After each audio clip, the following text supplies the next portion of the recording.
Hey, this is Ryan doing a review of Chris's live grind from earlier today.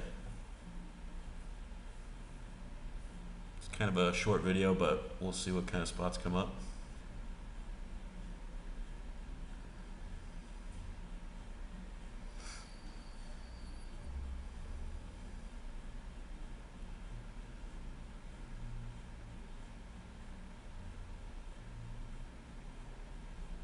Kind of a cool theme on 888 here. Like the shove.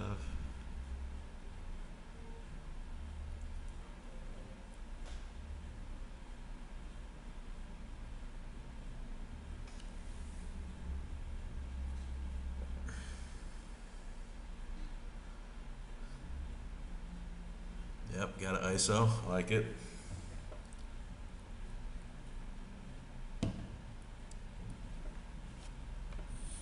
Miss an ISO, run a lap, as Dean would say.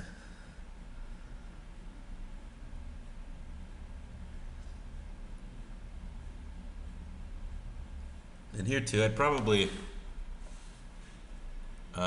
just add a little bit on here. I've been making it like 615, 6, whatever. I think I have it like 2.05, so it's not very many chips, but I do think it does get a lot more folds.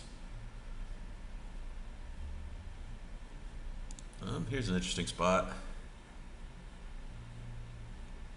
Yeah, I think this is a pretty easy. We just dominate this board so much that I think just check calling's the way to go. I don't know how aggressive this guy is. I really like it against a more aggressive player who's gonna take our check call as weakness and maybe fire 2 or 3. I think against anybody though, it's got to be better.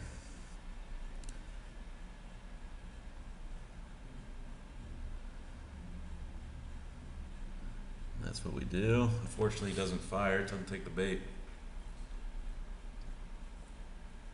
Yeah, so at this point, I'd probably bet somewhat small. I mean, we could still have like some queen jacks and some hearts that got there. We could definitely have some bluffs in our range. Here too, like here's another spot. Like I would just make it like 325. I think it discourages people from 3-betting you in spots too. I think a lot of people just get really comfortable with certain stack sizes, certain depths. They want to 3-bet. Anything to discourage them or make them think twice can't be bad. This sucks. I mean, this guy's really. His stats are kind of loose. So maybe he's not as nutted as I would normally think. I think even if he's nutted though, we gotta click call. Yeah, I don't know. It seems just too good of a price. I think we have to win the pot. Well, I mean, I don't know. There's direct pot odds, but yeah, we're getting 4-1 on our call. I think we're gonna flop flush draws enough to make check shoving profitable on that.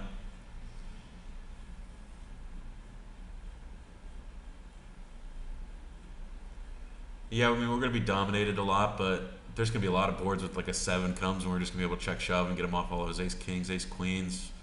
Uh,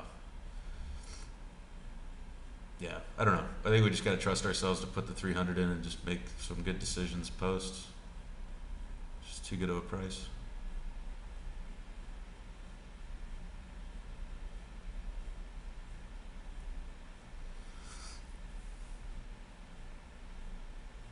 I like opening there. It's a good hand. Plays well post, and you're gonna get a lot of folds just with the stack sizes behind you. But it's not a terrible fold.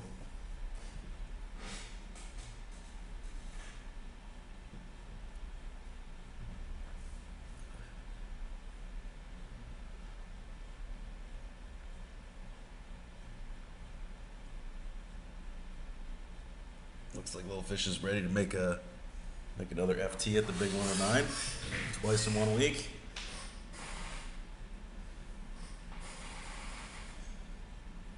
It's probably pretty close to a shove too. But actually, I'd probably take it against Ted Hu. I'm not sure how good he is, but I know he's a rag. I know he plays everything.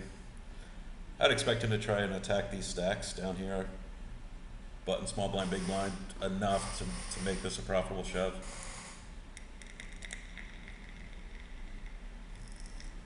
But it's probably pretty close.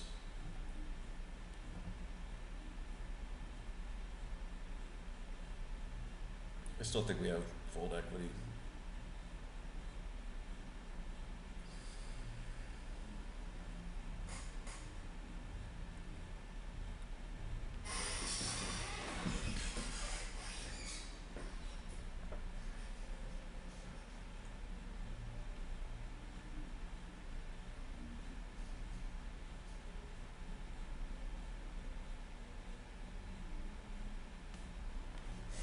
Too many tables being played. So we can skip ahead to a hand.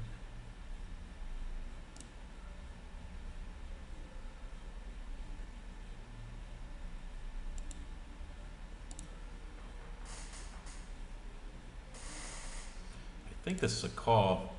Maybe I'm getting out of line here, but I think you got to call here. I think it's that same guy, but yeah, again, you're just getting too good pot odds. Just check shove any jack or nine, and feel pretty confident about it.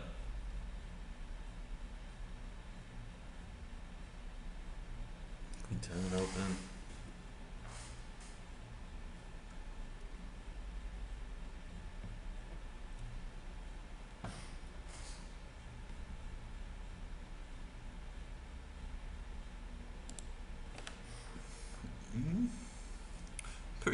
Pretty big three bet from the big blind.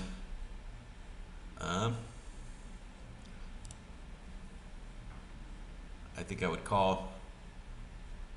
Again, you're getting 2-1 on your money in position with a pretty good hand. I mean, I can't blame you for folding, but again, I think you gotta just mix it up in these spots. Play some post, and you guys are still really deep. I guess just trust yourself to make some disciplined plays post.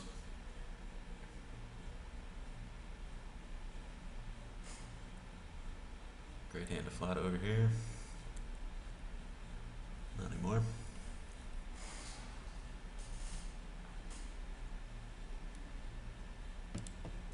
It's not a bad 3-bet spot.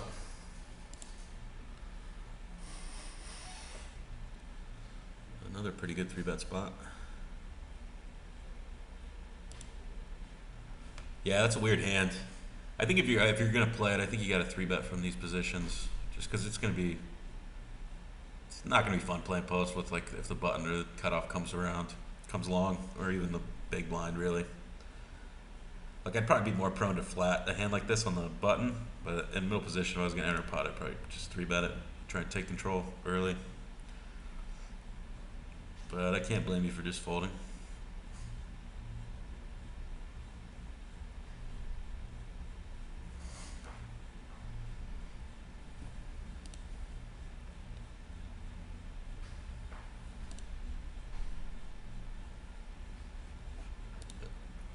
There's something there.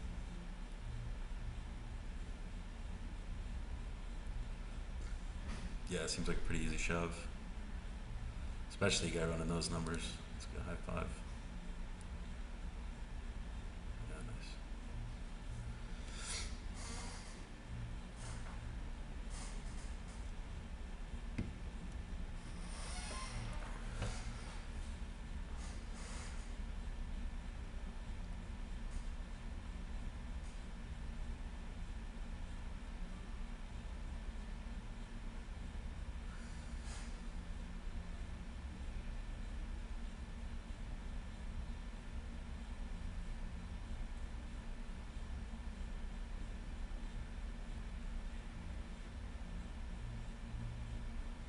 Shitty flop.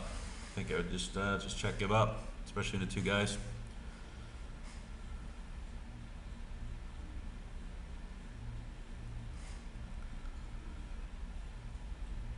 There's no reason, especially lately. I've been really pretty picky with my hand selection post flop. Just not trying to take wild stabs in spots, but I'm not gonna have.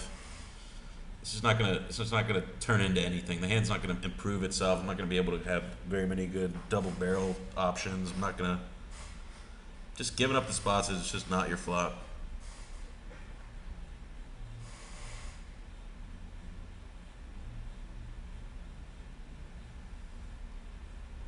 And I think that too. I think that leads to being a little more loose pre-flop too. If you know you're not gonna 100% c bet when it's expected of you. You know, not just like the easy spots, big blind. You know what I mean, from the button versus big blind, but even those middle position spots where it's expected of you. I think everybody probably c bets in those spots, like middle position versus cutoff, like way too often. So then that kind of forces you to shrink your opening range. Where if you just give up those spots, you save those three big blinds. You know, instead of always almost committing five bigs every time you open, you're only committing two, or you know, like three and a half average. That lets you open your range a little bit more, take more steal spots, and pick some hands that could have some better bluff potential. Like your smaller suited connectors and your.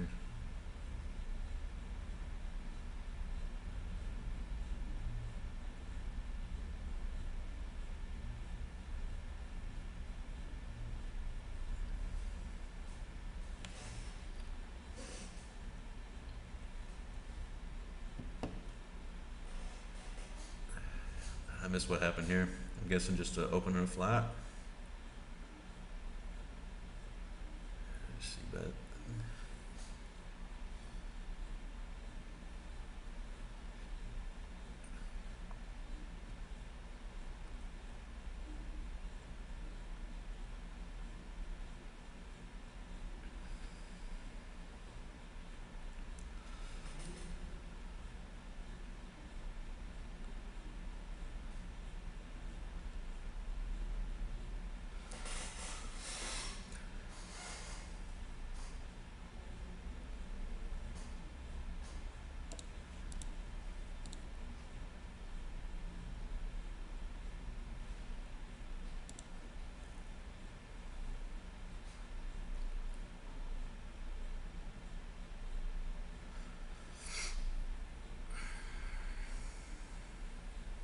Well, maybe for one to think about this one, but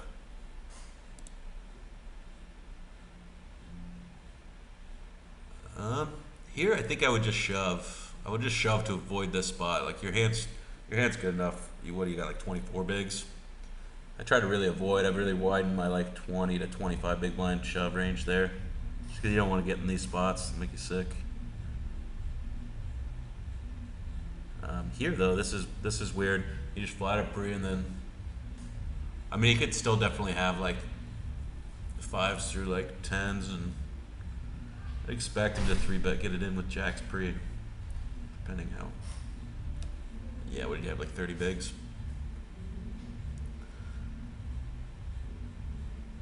He's still got a pretty reputable hand. It kind of sucks that we have the ace of spades, because I think that's like there goes like a lot of his spade floats.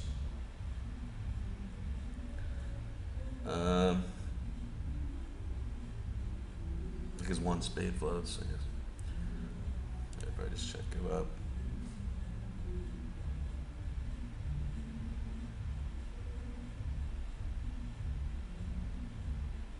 But I don't hate standing tough. I mean, that's a pretty shitty river for us now, but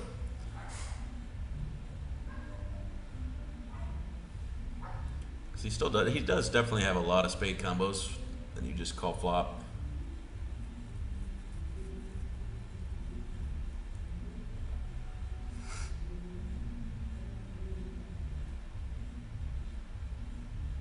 Yeah.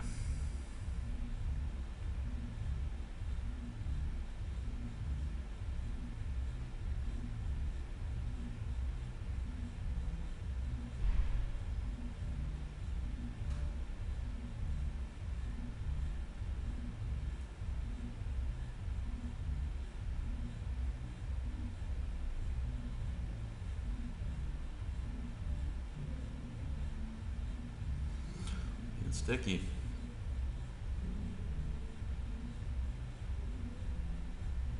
I think it's a little too thin to value bet. It's tempting, but he has king queen a lot. That's what he's wrapping, at least. I think he probably, if we try and break down his range, like I think he's gonna double barrel almost all of his jacks, and then obviously his over pairs. He might check tens. He might check like a hand like 9-10, or like he's definitely checking like all of his under pairs. I would think he's are checking the turn, but none of them are really going to try and bet now unless he's got a hand like 9-10 or tens.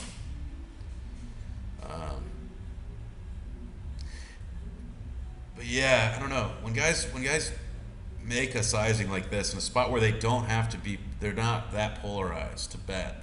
It's almost always for value. I feel like. Like he could still have. I mean, he could still have like King Jack here for value. You know what I mean? He doesn't have to have like a flush or nothing, or straight or nothing. So when he does this, I think it leans towards guys being like having it when they try and make themselves look polarized or try and make themselves look bluff heavy. I think it leads towards them having it. But we'll see what happened. He called him. Yeah, I think he has that so often. Because he's gonna double barrel all of his spades, so that's really the only hand that leaves it.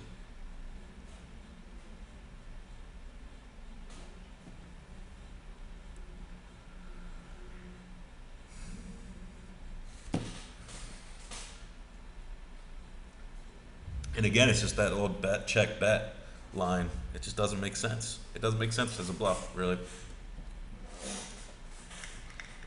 And it rarely ever is.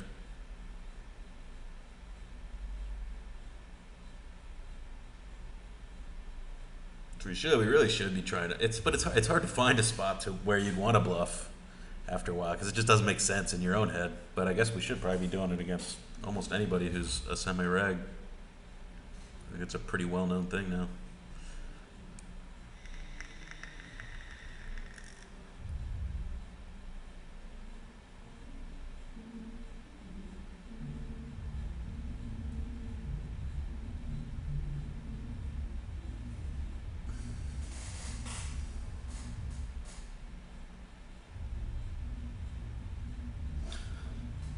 Here's a spot. How do you get better? I think you could shove this profitably. Your king 10 here. I don't know if I would always take it against everybody, but I think it's profitable.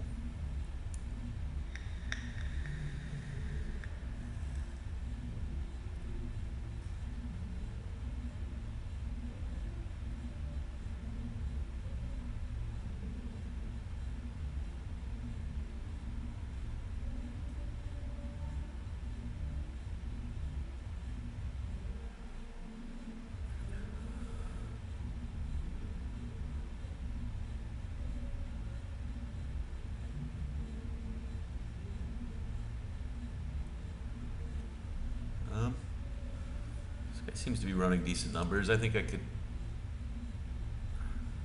would just shove here.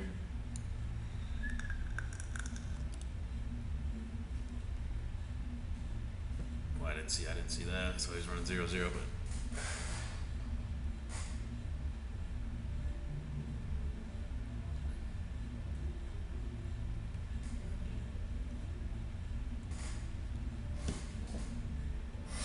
Maybe somebody could run the numbers on that, but I think that's a pretty profitable shove too.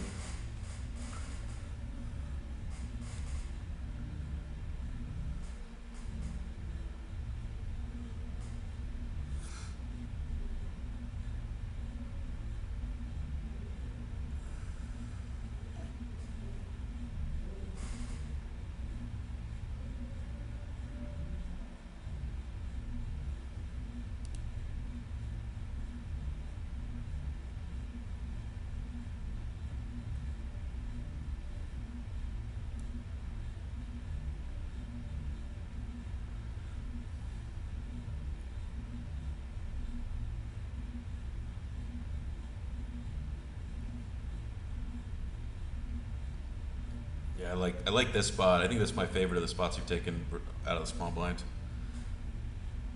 'Cause that hand's gonna be it's gonna be really visible by the river. The other spots that you've taken are gonna be a little. I don't know. I don't think your options are gonna be as clear. later in the hand because you can just make generalizations. I think this guy's typically he's probably not c betting. Yeah, that's fine.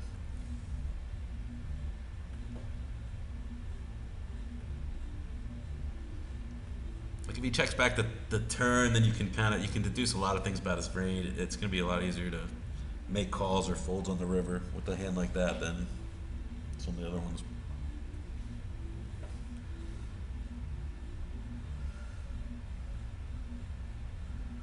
I'm talking though.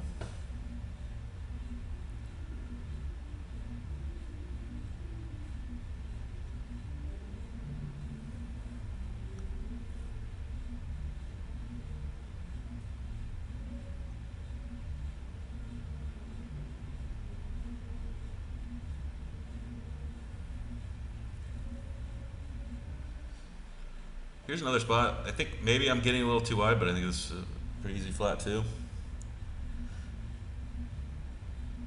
I'm just hardly folding any hands under 20 bigs out of the big blind to a solo raiser.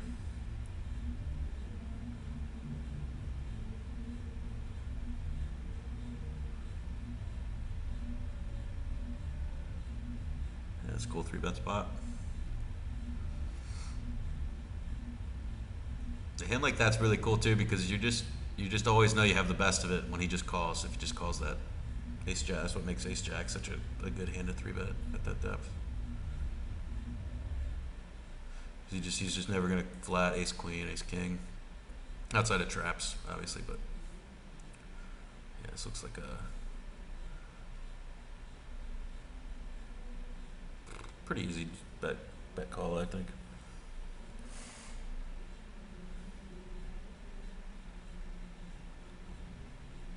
You might be able to make the argument to check. I don't know what. Just because we have so much equity, we're not really. But it is good to still have a c-bet that can get folds from hands that could possibly beat us later.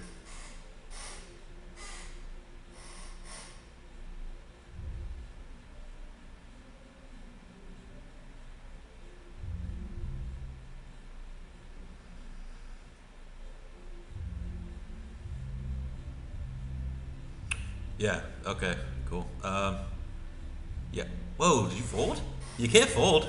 Whoa, no, you can't fold. No, definitely can't fold. I mean, you have the nut draw. That's the reason you bet is to bet call. Yeah, you can definitely check flop, but if you're gonna bet, you have to call, especially when both of them go. You have the just gives you even better odds. That's the first really head scratching thing I've seen you do.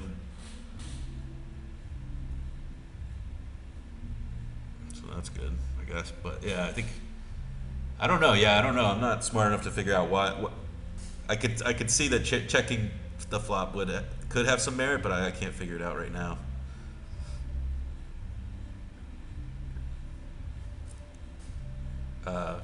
Maybe to induce, if you're going to induce, I forget if the guy was in position behind you. If he's got like a super high c-bet percentage, just let him bluff fold. So you can get a little bit of extra value with your hand, but.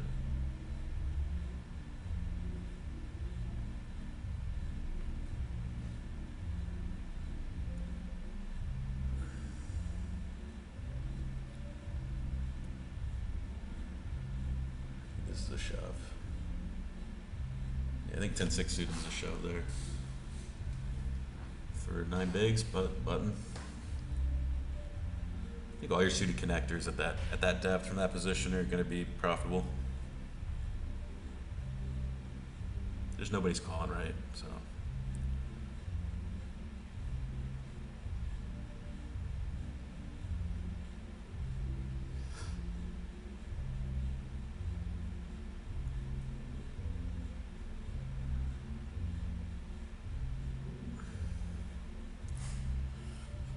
Ivan.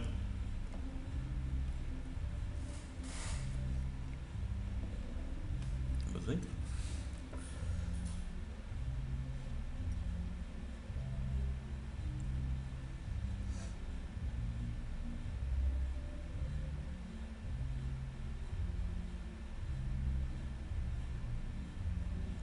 think that's just a shove too.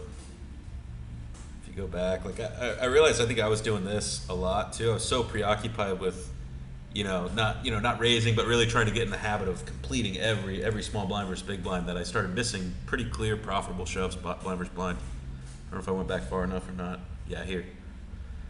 Yeah, I think you just got to shove that. What do you got? 15 bigs, queen, 4 suited. I think with 15 bigs, any suited queen's going to be profitable. Yeah. I don't know. I noticed I was doing this too. So I've kind of tried to make a concerted effort to really first look at the hand itself and the blind size. And if nothing else glaringly obvious pops up at you, then then complete. But you still got to go through the motions of, or still go through the process of, what's the best play with this hand, instead of just autopiloting, like I need to flat. And I think that goes to, we were talking about, I see it from the big blind too, spots where, well, you did it earlier too with the queen 10 off. You had like 22 bigs and the guy completed, and I like it. You got to put some pressure on them when they complete like that. But I think the best way to put pressure in that spot was, again, to just shove.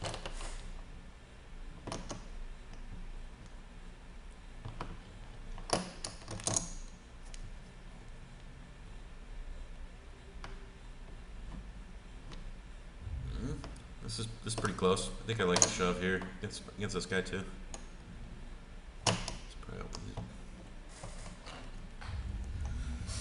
Seems like he's opening enough.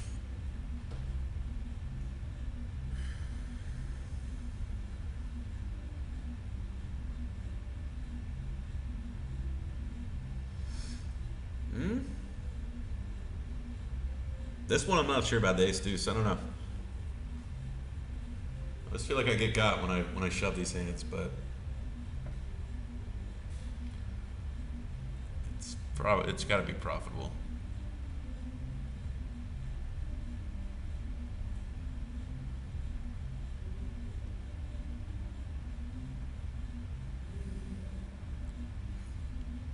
Definitely profitable.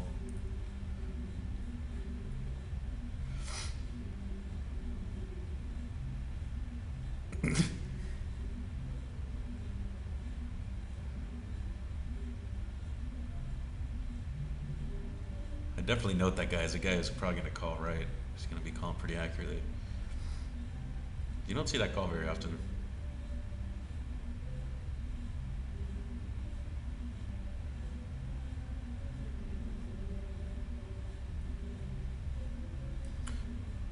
We see bet and then just check the turn. Yeah, seems fine.